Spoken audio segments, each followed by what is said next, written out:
जय हिंद दोस्तों, मैं जितेंद्र कुमार आप सबों का अपने YouTube चैनल एकलव्य ज्ञान वाटिका पर स्वागत करता हूं। दोस्तों, आप लोग कैसे हैं? उम्मीद करता हूं कि आप लोग अच्छे होंगे। चलिए, जनन स्वास्थ्य को हम लोग पढ़ चुके हैं। अब मानव प्रजनन का जो चैप्टर है इसमें बहुत सारा अध्ययन कर चुके हैं, लगभग 5 वीडियो देखे हैं। अब छठा वीडियो आज हम लोग आपके सामने लेकर उपस्थित है। इसमें हम लोग देखेंगे मासिक धर्म के बारे में। आखिर मेंस्ट्रुअल साइकिल किसको कहते हैं? तो इसका देखिए कई नाम है। मासिक धर्म पहले से भी जानते होंगे, तो इसका नाम है मासिक धर्म, मासिक चक्र, रजोधर्म, माहवारी, ऋतुस्राव चक्र, मासिक चक्र।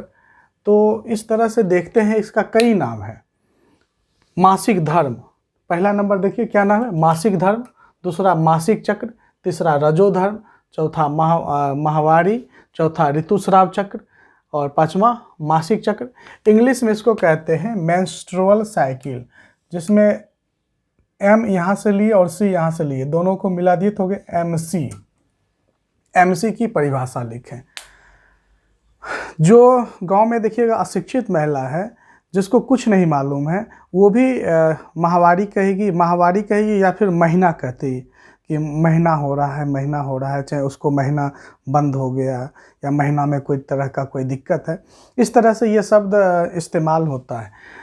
अब देखिए, ये शब्द इतना ज़्यादा इसका पर्यायवाची है कि थोड़ा कन्फ्यूजन होता है। जो नए लर्नर्स हैं, जो नया सीख रहा है, पढ़ रहा है, तो उसको थोड़ा सा दिक्कत होता है कि क्या है।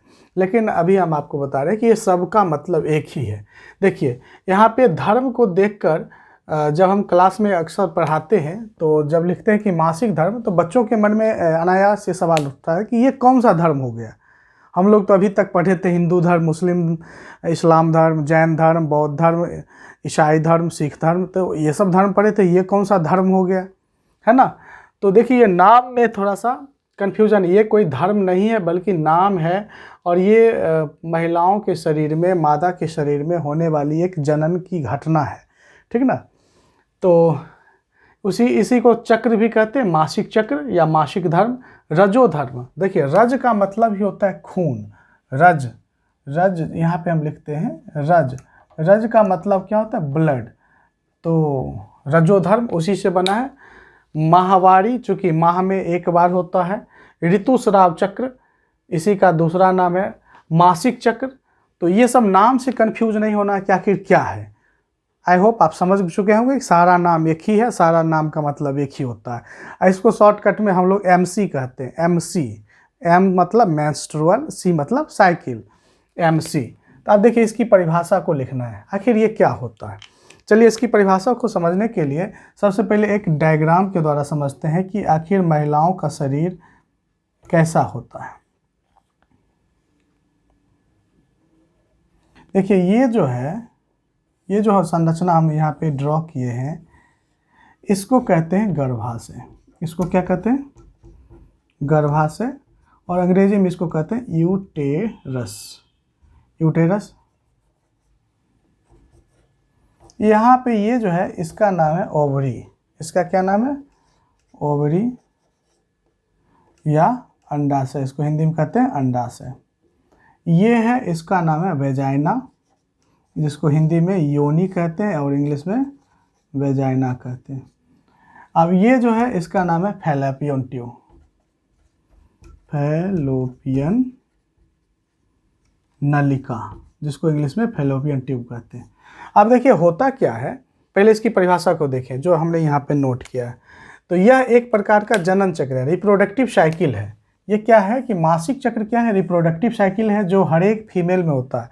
और फीमेल मादा के शरीर, मनुष्य में तो होता है, इसके अलावा भी प्राइमेट है, ये प्राइमेट में होता है, जिसमें बंदर, कपी, जिसको इंग्लिश में एप कहते हैं, एप, और मनुष्य, ये तीन ही, धरती पर तीन ही जीव है जिसमें ये पीरियड होता है, मेंस्ट्रुअल साइकिल होता है।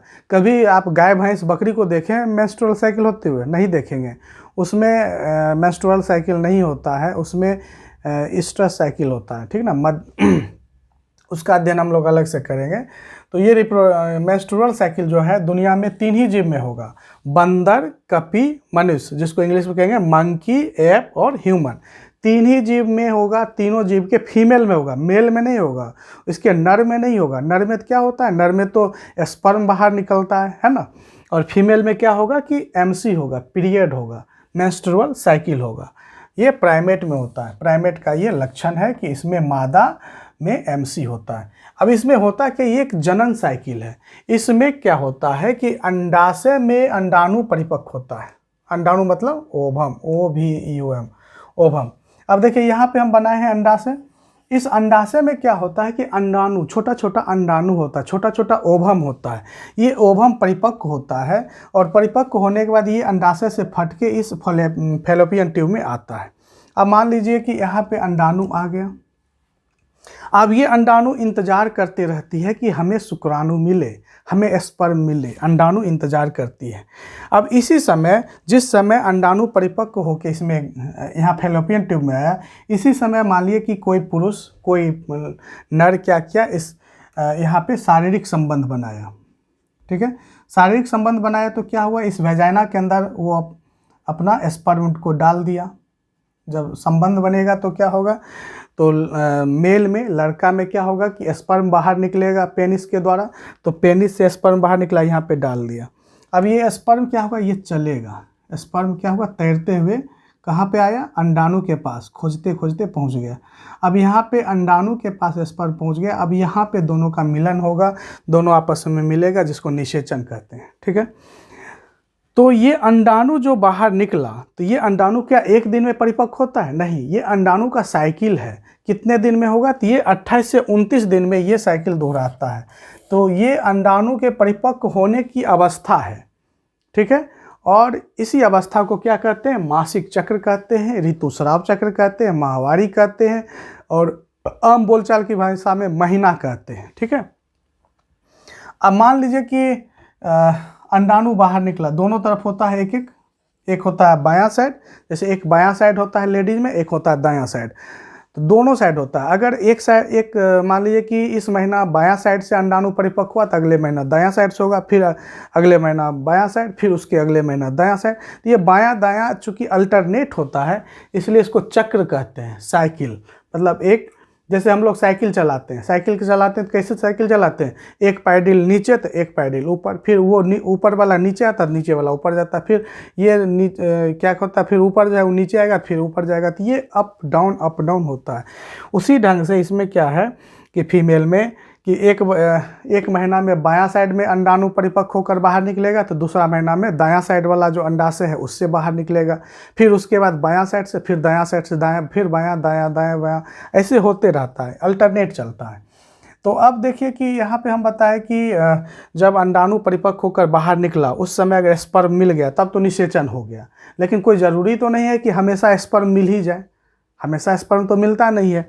अब होता क्या है कि अंडाणु, इस अंडाशय से अंडाणु परिपक्व होकर बाहर निकला, ओवम बाहर निकला, लेकिन इसको, ये अंडाणु जो है ये ओवम है। अब इसको स्पर्म नहीं मिला, क्योंकि इस समय शारीरिक संबंध नहीं बना है। जब सेक्स नहीं हुआ, शारीरिक संबंध नहीं बना, तो स्वाभाविक स्पर्म नहीं मिलेगा।